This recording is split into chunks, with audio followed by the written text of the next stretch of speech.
Class 10 है, प्रश्नावली 4 UP board का ये सवाल है। लघु उत्तरी प्रश्न है। लघु उत्तरी का मतलब होता है, लघु मतलब छोटा छोटा सवाल है। लिखा है प्रश्न नंबर 1, दो क्रमागत सम संख्याओं का गुणनफल। क्या पूछा है? दो क्रमागत सम संख्याओं का गुणनफल 528 है, तो संख्या ज्ञात करना है। क्योंकि क्रमागत संख्या क्या होती है? क्रमागत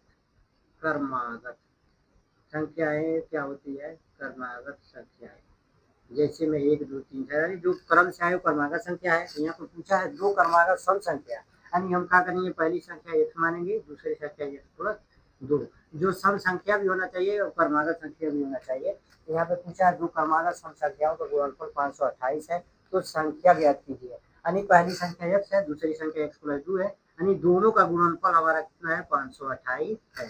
हम वो संख्या मान लेंगे, समझाने के लिए बताया हूँ मैं वो। हम इसे क्या करते हैं? मिटा दिया।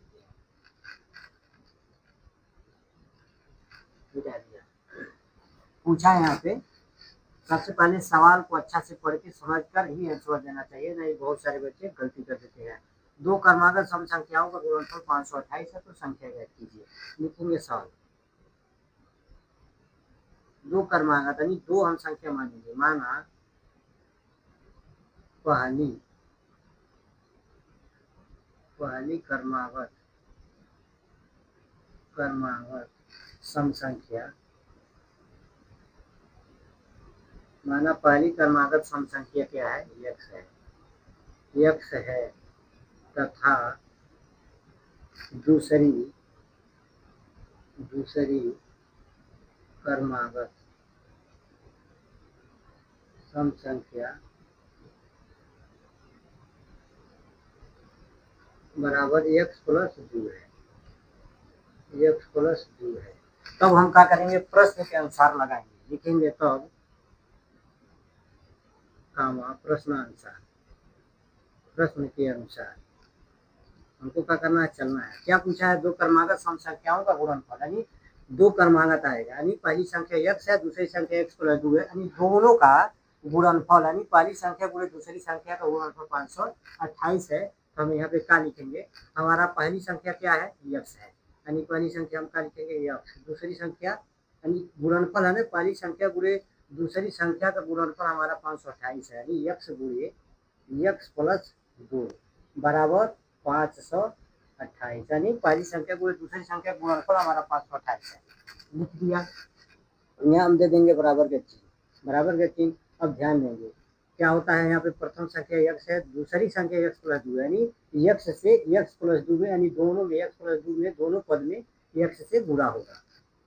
x गुणे x प्लस x गुणे 2 बराबर कितना है? 528। अब ध्यान देंगे यहाँ पे x गुणे x है, तो हम क्या लिख सकेंगे? x पे 2 घात, क्योंकि किसी भी संख्या पे घात होता है, नियम के अनुसार क्या हो जाएगा? x पे 2 घात, क्योंकि x हमारा कितना है? 2 है, x पे 2 घात प्लस जब गुणा होगा x और 2 में तो हो जाएगा कितना? 2x बराबर कितना हो जाएगा? 528। अब हम ध्यान देंगे कि x पे 2 घात प्लस 2x कितना है? बायां पक्ष है। अब प्लस कोई चिन्ह रहता तो प्लस का चिन्ह है, यानी प्लस 528 दाहिना पक्ष है। क्या होगा? प्लस 528 दाहिने से बाएं में आएगा, तो क्या हो जाएगा? पक्षांतर जब होगा प्लस 528 का पक्षांतर होगा, यानी पक्षांतर होगा प्लस है, तो दाहिने से बाएं में आएगा तो माइनस हो जाएगा। यानी चूंकि यहाँ पे हम समझा रहे हैं आप लोग को, दाहिने पक्ष में है 528, ये किधर आएगा? दाहिना हाथ है, दाहिने से बाएं की तरफ आएगा तो हो जाएगा -528। पक्षांतर होगा तो -528 हो जाएगा। x पे 2 घात प्लस 2x प्लस आएगा तो हो जाएगा -528। यहाँ पे जब कुछ नहीं बचा है बराबर में, तो हम क्या लिखेंगे? 0। जब कोई शब्द ही नहीं बचा, कोई संख्या ही नहीं बचा, तो क्या लिख सकेंगे? 0। तो क्या हो गया? x पे 2 घात यानी द्विघात समीकरण हो गया। x पे 2 घात प्लस 2x माइनस 528 बराबर 0। अब ये क्या हो गया? पूरा संख्या बन के क्या होगा? द्विघात समीकरण, यानी जिसपे 2 घात वो द्विघात समीकरण होता है। द्विघात समीकरण में क्या होता है? प्रथम संख्या से अंतिम संख्या में गुणा होता है। प्रथम संख्या और अंतिम संख्या का हमारा गुणनफल जो है, जो हमारा प्रथम संख्या और अंतिम संख्या का जो गुणनफल आए, गुणा करने पे गुणनफल आ जाना चाहिए, और जोड़ने घटाने पे हमारा योग आ जाना चाहिए प्लस 2x। प्रथम संख्या अंतिम संख्या गुणा करेंगे तो हमको गुणनफल प्राप्त होना चाहिए। और जोड़ने घटाने पे हमारा बीच की संख्या आना चाहिए जो ये फल है प्लस 2x। हम ध्यान देंगे द्विघात समीकरण है तो हम द्विघात समीकरण के मानक स्वरूप से इसकी तुलना कर देते हैं। ए एक्स पे 2 घात प्लस बी एक्स प्लस सी बराबर 0।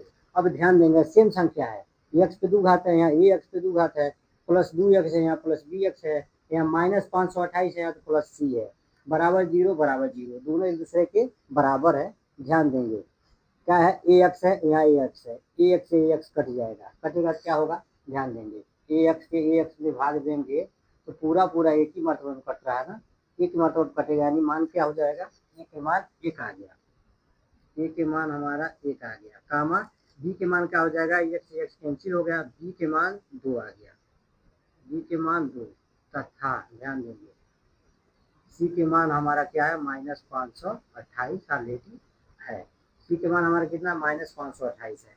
तो ध्यान देंगे गुणनखंड विधि में क्या होता है, प्रथम संख्या से अंतिम संख्या में गुणा होता है, प्रथम संख्या हमारा ए है, अंतिम संख्या सी है, प्रथम संख्या हमारा क्या है, ए है, अंतिम संख्या हमारा क्या है, सी। तो बराबर में ए का मान हमारा 1 है, गुणे सी के मान है -528, प्लस यहाँ 1 है, कोई चिन्ह नहीं है तो प्लस का चिन्ह है, तो सबसे पहले प्लस माइनस और प्लस में यानी चिन्ह में गुणा होता है, प्लस माइनस माइनस हो जाएगा, 528 से कम 528, 528 आ गया। तो अब हम क्या करेंगे, हम 528 का गुणनखंड कर देंगे, गुणनखंड कर देंगे, समझाने के लिए क्या निकाल सकते हैं इसे। हम क्या करेंगे, इनको गुणनखंड विधि से तोड़ देंगे, 528 को गुणनखंड विधि द्वारा तोड़ेंगे, 528 ध्यान देंगे 528 है, हम ये दो संख्या को लेकर हम भाग देंगे और गुणनखंड करेंगे। हम ऐसा पहाड़ा पढ़ेंगे, किसी भी संख्या करेंगे तो 52 से ज़्यादा नहीं होना चाहिए, 52 से ज़्यादा होगा तो गलत हो जाएगा, कम रहेगा तो भाग विधि क्या होता है, किसी भी संख्या का अगर हम संख्या में भाग दे रहे हैं तो उसका ऐसा पहाड़ा पढ़े कि संख्या ज़्यादा ना हो कम हो।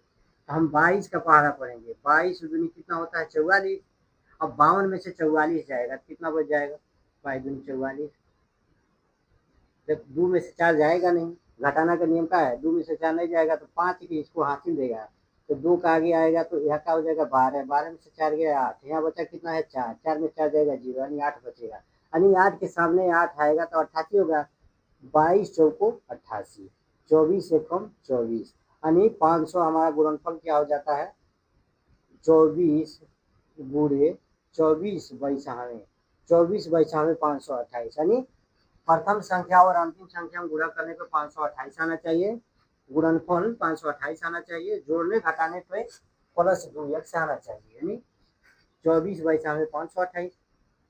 अब हम क्या करेंगे, प्लस 24x में से प्लस 24x में से -22x को घटाएंगे, घटाएंगे तो कितना बचेगा, प्लस 2x, प्लस 2x बचेगा, जो बीच में बचा हुआ है फल हमारा 2x बचना चाहिए, यानी गुणनफल हमारा बराबर है, हम उनको नियम के अनुसार लिखेंगे, x पे 2 घात प्लस 24x में से 22x घटाएंगे तो 2x बचेगा, 24/528 होता है, -528 बराबर 0 लिखेंगे। इनको हम क्या करेंगे, x पे 2 घात प्लस 22x को क्वेश्चन में बंद करेंगे, 22x माइनस 528 को कोष्टक में, ध्यान देगा क्या चीज कॉमन हो सकता है, यहाँ x पे 2 घात है, यहाँ पे 1x है, यहाँ पे 1x है, यहाँ पे x पे 2 घात है, कॉमन होगा, यहाँ पे क्या है 22 है, यहाँ -528 है, यहाँ पे संख्या कॉमन होगा, यहाँ पे जो है x 2 है, यहाँ x है, x है, यहाँ x कॉमन होगा, x कॉमन हो जाएगा, यहाँ पे कितना बचेगा, x से x में गुणा हो x स्क्वायर हो जाएगा, और x से 24 में गुणा हो जाएगा तो 24x हो जाएगा, यानी बचेगा एक्स कॉमन करेंगे तो यहाँ पे पर्सनल 24 बचेगा, यहाँ पे एक्स बचेगा, तो यहाँ पे हम क्या करेंगे -22 को निकालेंगे, पूरे एक्स होगा, माइनस से प्लस माइनस माइनस में भाग देंगे तो प्लस हो जाएगा, अब 22 24 हमें 528 होता है, यानी हमारा गुणनफल बराबर है।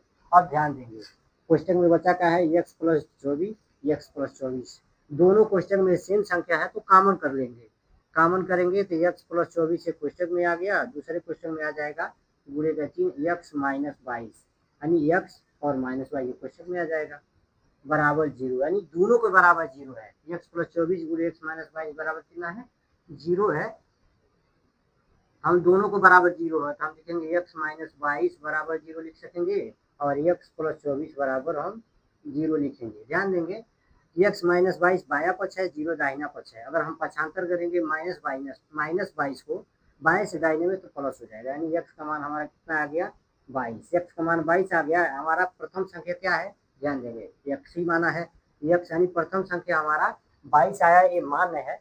दूसरी संख्या ध्यान देंगे, यानी पहली क्रमागत सम संख्या 22 आया है। 22 सही है, सम संख्या 22 ही है, क्योंकि 11 दूनी 22 यानी कट जाएगा। ध्यान देंगे यहाँ पे क्या है, प्लस 24 बराबर 0 दिया हुआ है, प्लस 24 बराबर 0, यानी x प्लस 24 बाया पक्ष है, 0 दाहिना पक्ष है। हम क्या करेंगे, प्लस 24 अगर पक्षांतर करेंगे बाएं से दाहिने तो माइनस हो जाएगा, यानी x बराबर माइनस 24, जो कि अमान्य है। हम क्या लिखेंगे, अमान्य। -24 माइनस आ गया है ना, माइनस आएगा तो 24 क्या हो जाएगा, अमान्य हो जाएगा। तो अब हम क्या करेंगे, हमको ज्ञात क्या करना है, दो क्रमागत सम संख्याओं को गुणन 528, तो संख्या ज्ञात करना है हमको। तो पहली संख्या तो हमको मिल गई है 22, दूसरी संख्या भी 24 मिली है, लेकिन माइनस है, यानी हमको माइनस में आएगा तो मान्य नहीं है, अमान्य है, ये है मान्य। मान तो हमको अतः हमको ज्ञात क्या करना है, पहली संख्या। पहली संख्या हमारी क्या है, x का मान कितना है 22 है, तथा दूसरी संख्या हमारी क्या है, दूसरी संख्या हमारी है बराबर x प्लस 2। x प्लस कितना है 2, x का मान कितना है, ध्यान देंगे x का मान कितना है, x का मान 22 है।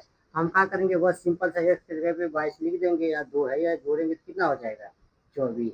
अतः हम लिख सकेंगे, अतः x का मान 2 होगा, एक 22 दूसरा 24, दोनों सम संख्या है। 22 भी 11 दूनी कट जाएगा, 12 दूनी 24 है, यही हमारा आंसर हो जाता है। x का 2 मान आएगा 22 और 24, यही हमारा आंसर हो जाता है।